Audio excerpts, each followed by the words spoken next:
Hello, everyone. Of course, this week, a lot of folks are home. We're all supposed to be socially distancing.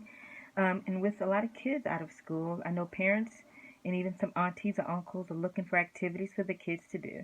And so I thought it'd be great to have a little bit of story time today. Today, I want to read a very special book. I won't read the entire book, but just a portion of a really special children's book. And it is by an author named Erica Dunbar. This is Never Caught by Erica Dunbar Armstrong. Never Caught, the story of Ona Judge, George and Martha Washington's courageous slave who dared to run away. So parents, aunties, uncles, grandparents, gather your children around in front of your computer, your tablet, or your phone for a little bit of story time as I read just a portion from this incredible book. One of the things that I love is that this book is available as an electronic book, an ebook. It really comes in handy now, of course, with a lot of bookstores and libraries closed. So if you're looking for a really great book for your school-age children to read while they're home, this is it. Head over to your iPad, your tablet, your computer, and you can purchase this amazing ebook from Erica Dunbar Armstrong. Again, Never Caught, the story of Ona Judge. This is the cover right here. So I thought I would start off by reading the author's note that she begins the book with. So again, this is the author's note. Dear reader, I am delighted that your eyes have met these words.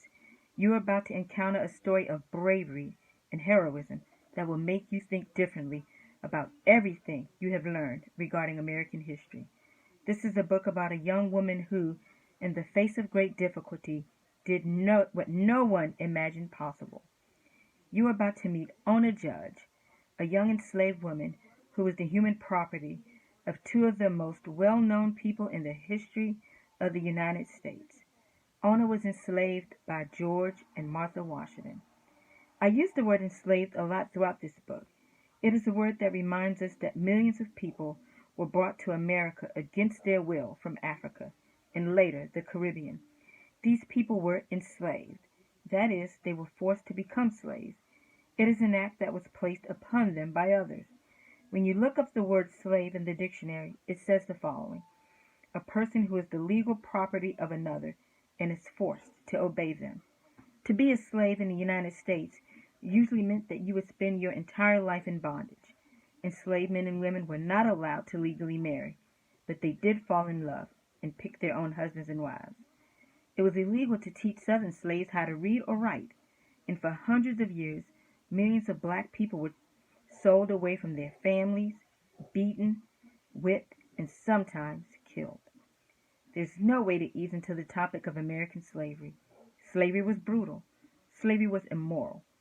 Slavery was an unjust system that kept black people at the bottom of society's social ladder. While all of this can be uncomfortable to read about and discuss, we must do so. If we want to build a better present and future, we must recognize and understand the problems of the past. Young readers are exactly the people who need to know this history.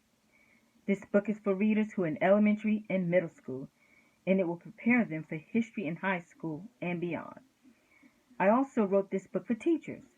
Teachers are champions.